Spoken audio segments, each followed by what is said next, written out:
Bien, mesdames et messieurs, bonjour.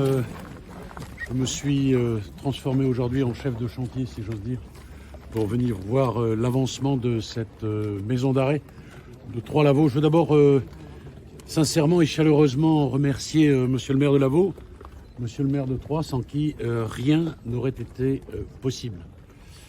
Ces 472 prévenus qui auront vocation à venir ici dès 2023, 330 personnels, leurs familles, les enfants. Donc quelque chose là qui est, et vous me l'avez rappelé tout à l'heure, monsieur le maire, très important pour le tissu économique local. Voilà ce que je veux dire. Il y a eu quelques fausses polémiques, et notamment le lien qui a été fait entre Clairvaux et cet établissement pénitentiaire. C'était inutile d'aller vers cette polémique, elle est stérile parce que les choses n'ont strictement rien à voir et vous le savez. Donc nous sommes ici, j'espère revenir en 2023 pour l'inauguration définitive. Je veux encore vous dire que la grande difficulté pour le garde des Sceaux, c'est de trouver le foncier. Et un certain nombre de ceux qui crient au loup et qui réclament toujours plus de sécurité sont ceux-là même qui ne m'ont fait aucune, je dis bien aucune, proposition. Donc, une fois encore, qu'il me soit permis de remercier monsieur le maire de Lavaux, monsieur le maire de Troyes, parce que c'est important pour notre société. Il faut, je le pense, bien sûr, assurer une réponse ferme, la réponse pénale ferme.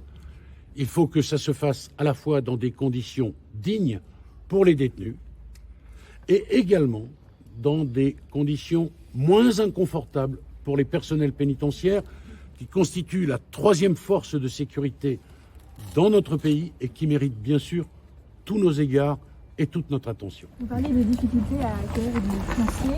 Quels sont les arguments que vous mettez en œuvre pour justement séduire les maires à l'image de M. le maire de Lavaux ? Peut-être demander aux deux maires qui sont ici. Qu'est-ce qu'on met en avant, madame ? D'abord que le personnel, les familles, les enfants, dans le tissu économique local, c'est extrêmement important. Dire que ça apporte de la sécurité, c'est parfois une crainte exprimée par la population, mais en réalité, quand il y a un établissement pénitentiaire, autour, il y a plus de sécurité. Dire encore que le foncier n'est pas dévalorisé par la construction d'un établissement pénitentiaire.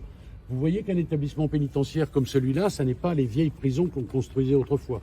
Elles sont plus basses, elles sont aménagées de façon paysagère. Et puis voilà, nous en avons besoin. Il y a aussi un élan citoyen de la part des élus qui savent à quel point nous avons besoin d'établissements pénitentiaires, à la fois pour les conditions indignes, mais également, bien sûr, et je le redis, pour le personnel pénitentiaire. Une dernière question, s'il vous plaît. Se pose la question du recrutement. On parle du centre de détention de Villenox où une aile est fermée faute de personnel pénitentiaire. Est-ce que vous êtes inquiet quant à la perspective de l'ouverture de cette maison d'arrêt de Lavaux ? Je ne suis pas inquiet, on n'a jamais consacré autant de crédit au recrutement et nous avons recruté 4000 agents pénitentiaires. Le recrutement se poursuit et je peux vous dire qu'il n'y aura pas ici de détenus sans personnel pénitentiaire pour les surveiller.